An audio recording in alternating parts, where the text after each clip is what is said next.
Thank you very much. Muchas gracias. Yo voy a hablar en inglés. Hablo un poco de español, pero como le he dicho a sus colegas aquí, soy sueca, pero incluso en sueco esto me parece muy difícil discutir.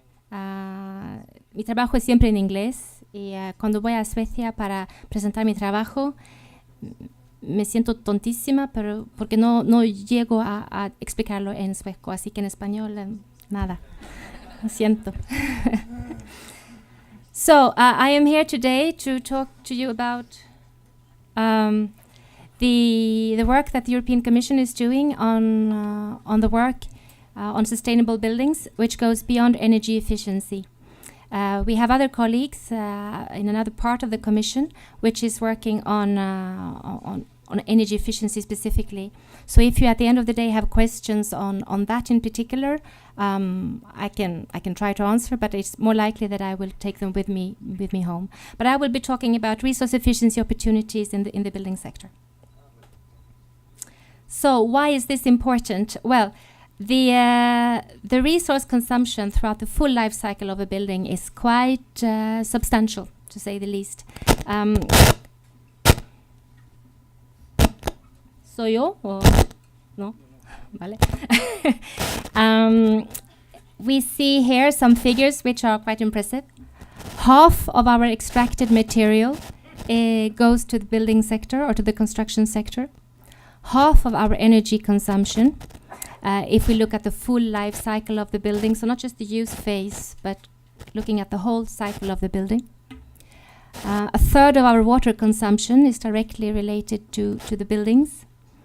And actually as much as a third of our total generated waste is construction and demolition waste. So quite some resource use to look at, and all this of course gives rise to environmental impacts. So it's not a sector which we can sort of say, nah, it doesn't really matter. It has a clear impact. Why do we feel that the Commission in the first place have to look at this? Isn't the market taking care of this by itself? Well, we have seen that there are some clear barriers. There is no real common European understanding about what a green building is. If I ask you what is a green building, well, maybe you are very informed and know much more than most people, but most people would say, well, it is an energy efficient building. And they don't think so much about other things. Now, some people will say that it contains more aspects than the energy efficiency, but that what is more will typically vary depending on who you ask. And it will certainly vary on how they sort of define it, and even more so if you ask them how to measure it or assess it or whatever. So there is no such common understanding. And if that is the case, there is obviously a lack of reliable and comparable and certainly affordable data, which then links to methods and tools on how to assess or measure this. And that in turn obviously leads to the fact that there is no real guidance on how to incorporate environmental considerations into well, any kind of decision making, I would say, in the building sector, and definitely not in the purchasing decision either when it comes to the investors and valuers and so on. Hence, the objective of our work is to try to influence this decision making along the life cycle by providing a tool that can result in relevant and comparable information regarding this environmental performance. And for that reason, we are together with large groups of stakeholders, we are developing an assessment framework with core indicators which could function as a common language for the mainstream market. Now you may say, well, there are already certification schemes out there, so why is this thing needed? And that is true, and we are working closely together with those certification schemes. But they are typically targeting relatively high end of the market, so offices, hotels, other buildings as well, obviously, but and they are particularly big in certain geographic areas as well. But when it comes to, for example, residential market, which is 70% of our buildings in Europe, or generally the mainstream market, there is not much of environmental performance assessment going on. We have estimated that less than 0.5% of our buildings in Europe have been assessed beyond energy efficiency aspects. So the benefit with our framework, and I will tell you more about what that would look like, probably, is that we see that as a possibility to have a common language, and that in turn then would allow some transparency between different actors on the market or different building projects and so on. And it would also help us to build up reliable and comparable data, as I've been saying 3 or 4 times now, how important we think that is. We all know that the business case starts with having good data, so that's why we think it is very important.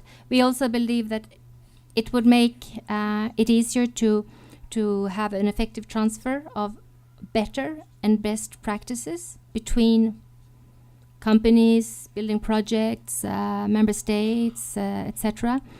Now, why do I put in better practices? Well, the thing is, of course, that we are not particularly targeting the best performers here. If they want to use our framework in the end, we will be very happy. But the main objective for us is to try to reach the mainstream market and improve them a bit, or make them aware of the resources that they're using and what impact that can have. And depending on choices that they make along a building project, how they can actually impact the use of resources and have an impact on the environmental performance in the end. Now, we are not expecting suddenly the mainstream market to become BREEAM outstanding or something like that, all of them, but to sort of wake up the awareness and bit by bit improve the performance. That's what we are looking to do. Hence, I'm talking about better practices as opposed to necessarily best practice. I wanted to jump to a couple of recent reports that I've read, which I think are very interesting, and which I think obviously sort of confirm that the work that we are doing is on the right track. So one is a very recent report from the World Business Council for Sustainable Development. They concluded in a very recent report that the industry can only improve on what it measures. Not surprising. And until we understand the entire life cycle impacts of our built assets, we cannot holistically address the environmental consequences of the spaces that we inhabit. Well, it's a bit of a heavy sentence maybe, but obviously it sort of it states the obvious, that if we don't know what we're doing, we can't impact it. And that is where we feel that this framework of core indicators, which I will show you a bit later what it will look like, we think could have a role to play. The same report goes on to say that it's clear that energy is no longer the single focus of what defines a sustainable building. And in order to avoid burden shifting, that is that you focus all your attention to one particular part of the building, one particular resource use in the building in a particular life cycle stage. If you do that, you risk to make something else worse. That is the burden shifting, yeah. So my example then would be that if you look only at energy efficiency, I'm not saying energy efficiency is important; it's very important. But when you focus on that, you need to focus on other aspects as well, so that they don't get worse. Yeah. So this report then sort of reminds us to avoid burden shifting, we need to look at several environmental life cycle indicators, and that is obviously what we are trying to do in our work. So they ask for a robust and common indicator language, that it should be simple to use and to communicate, and that we should work with a limited selection of indicator categories in order to make that relatively simplicity available, so to say. Another report from the World Green Building Trends 2016. They have looked at the green building market both globally but also in Europe specifically. And in Europe, they've seen that the percentage of firms that have done more than 60% green projects in 2015 was 18%. And the forecast for 2018 from those companies is 30%. If we look at the numbers back in 2012 and 2008, already those 18% today is a huge step up. Now, this is, of course, not all building projects in Europe. This reflects the answers of the respondents to this survey, but it is a huge survey. We can also see at the same time that companies which are not foreseeing any green involvement in the next couple of years, they are strongly decreasing. So that goes down. The main triggering factor for this change, because it is a change, is really the client demand. And also, to a certain extent, environmental regulation, but very much client demand. That is becoming more and more important as a driver to work for the green building market. While doing the right thing as a driver, which was very important a couple of years ago, it was the biggest one a few years ago only, is becoming less relevant. So we see there is a change in drivers as well, which is interesting, I think. Now, the European Commission, as I said, we are working with stakeholders to develop a framework of core indicators, which should be simple at the same time, hence simple in the sense not too many indicators. It should really be possible for most companies who are interested to use the indicators.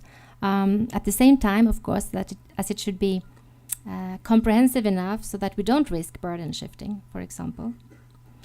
About 1 year ago, we, together with the stakeholders, we agreed on what kind of macro objectives we thought that the sector should have in relation to this framework then. What would be the key aspects that the sector should work towards, which we then later on would link indicators to. And these are the 6 ones. So greenhouse gases from life cycle energy use. So be aware of the life cycle energy use there. Yeah. So it's not just the energy efficiency of the building, but it's also energy used in other parts of the cycle. Resource efficient material life cycles. That's a difficult one. It can mean a lot of things, but it's basically how can we be more efficient with the material use. Yeah. Efficient use of water resources. Healthy and comfortable spaces, which I think we will hear more about in a bit. Resilience to climate change, and optimized life cycle cost and value. So the first 3 ones are really very much focusing on resource use, right? Energy, material, and water. While the last 3 ones are more about the quality of the building and the value of the building. So we're trying, as you see, to have a mix. Once we had those macro objectives, which I said were ready about 1 year ago, we spent spring this year, spring 2016, to do a broad scoping exercise to identify indicators which have been used in one way or the other, mainly in Europe, but also elsewhere, which sort of link to those macro objectives. And we wanted to see how have they worked? If someone has used an indicator, has it worked well or not? Why? What can we learn from that? Is this something that we could propose or not? So we looked at all kinds of initiatives. You see them listed here. I won't go through them all, but really we looked at public sector initiatives. We looked at permitting and planning requirements. We looked at, of course, existing assessment schemes, certification schemes. We looked at technical studies and standards in that sense, harmonization initiatives. I don't know if you're aware of Sustainable Building Alliance, which has already tried to look at what is BREEAM doing, HQE, DGNB, and so on, to try them to come together at parts. So yeah, we looked at all kinds of aspects. Green public procurement, of course, what has been used, what has worked, and how does it link to those macro objectives that we had put up initially. So once we had concluded on what kind of indicators we wanted to propose to the public, we ran a public consultation. It started in July last summer, and it ran until very recently. It was closed in October, and it was, I admit, quite a technical consultation, because we were really discussing indicators, and we were discussing also how the framework could be used. yes, so the questions were quite technical. So the fact that we had, I think, 120 responses or something, we thought were very good. And we also know for a fact that many of those responses cover or reflect, I should say, a lot of discussions within organizations, and big organizations send in one response. I don't know if anyone here has been involved at all in discussing this public consultation, but just to say that we now have some results from that, which we think are very interesting, and we will be discussing them very soon.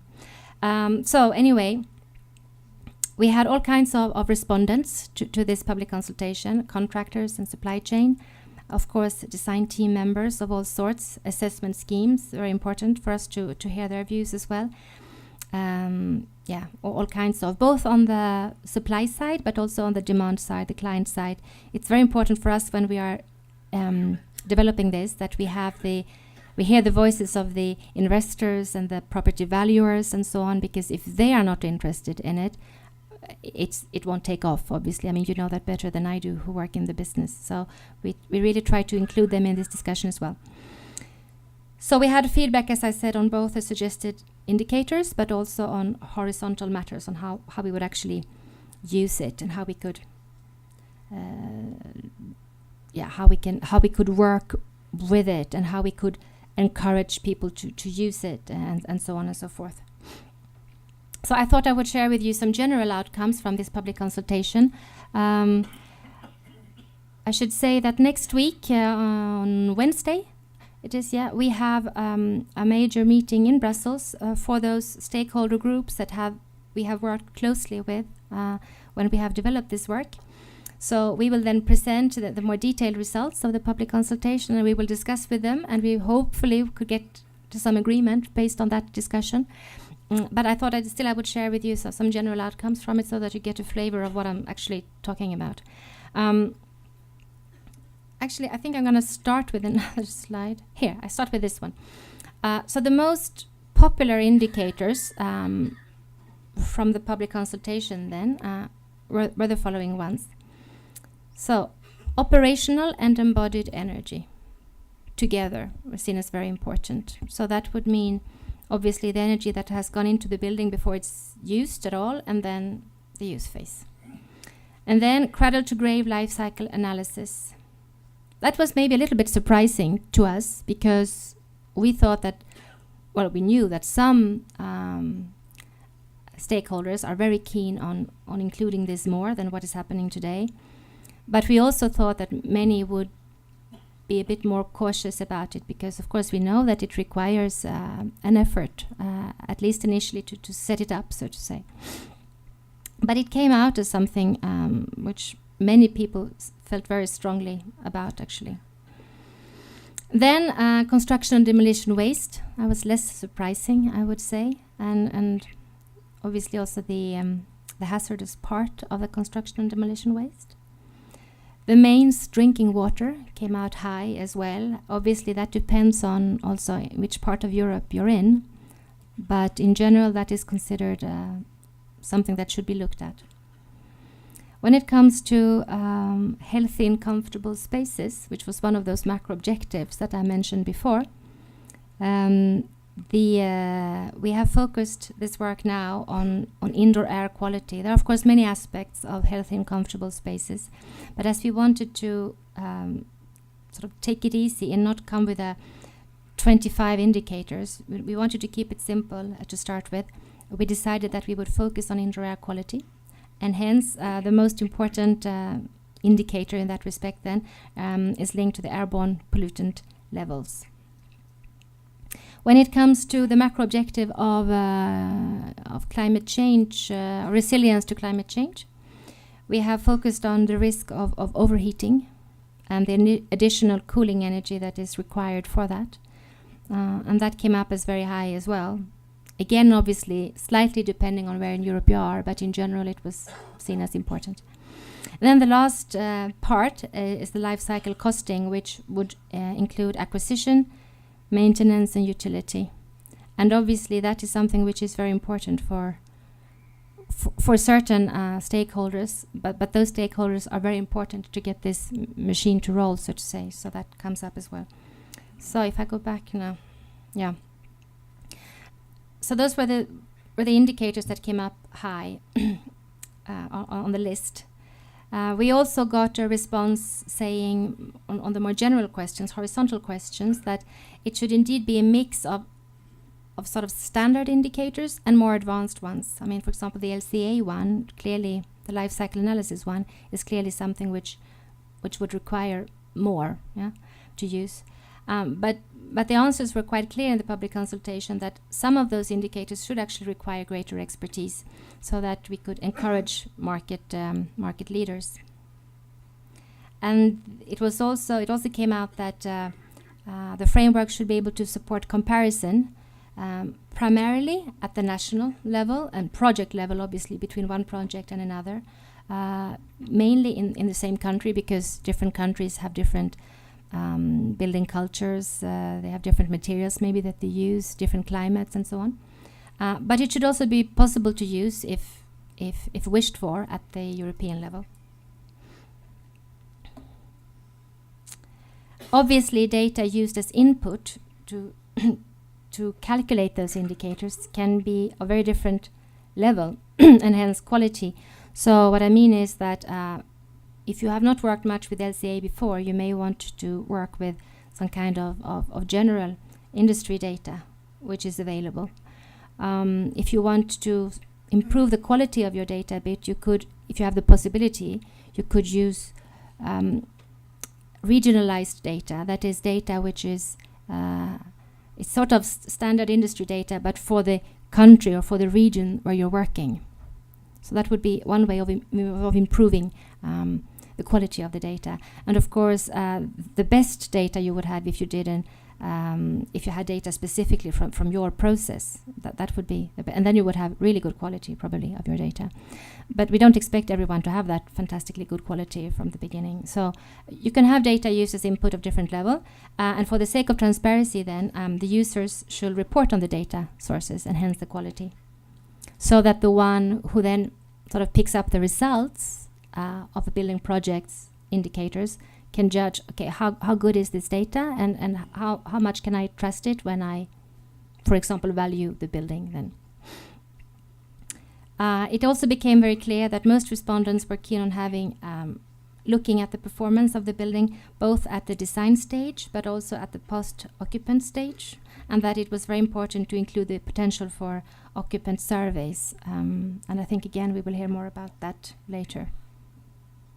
So basically, it would be good if we could use indicators that could be monitored throughout a building's lifetime, the same kind of indicator, to also see if there is a big difference between what the building was designed for and what it actually turned out to be. Okay. There were some aspects which came out as very important, but which were not seen as probably useful to use as indicators, but still very important to keep in mind.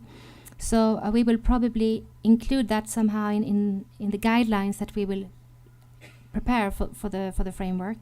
That's, for example, service life projection. How long is the building supposed to stand for?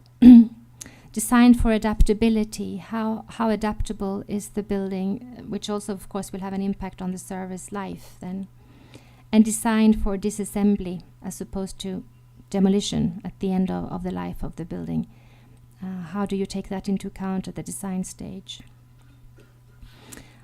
I realize I think I've missed to put in the most important slide here, and I apologize for that. But that would be to make very clear to you that what we are thinking of is a reporting tool between stakeholders, so that they can report on those indicators between each other on a voluntary basis. So you can all relax.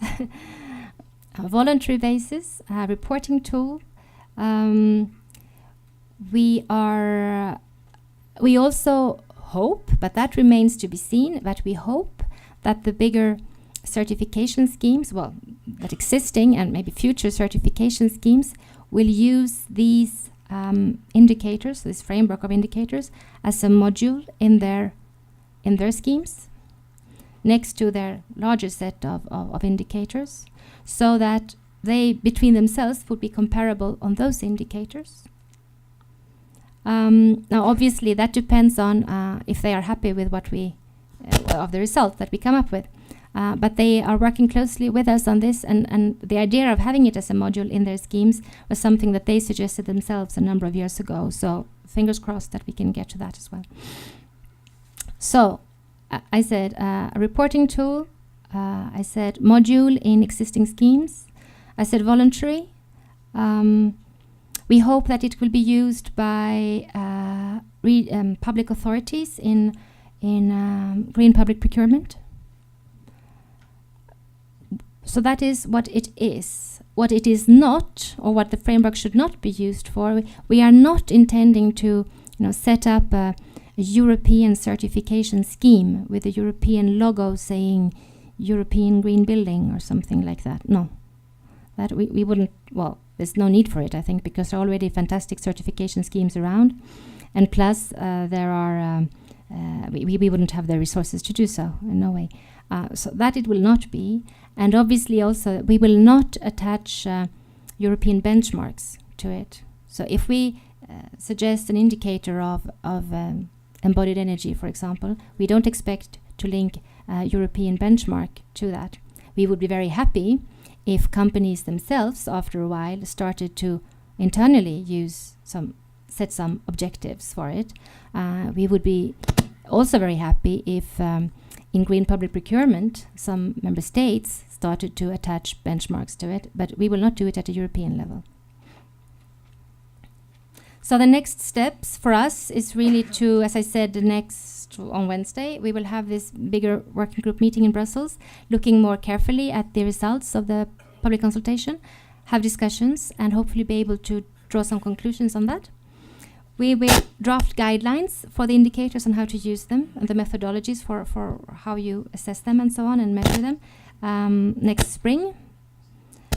And we will finalize the framework. So I take it's not me actually. We will finalize this framework by next summer and then present it to the world. Yes, that's that. Thank you.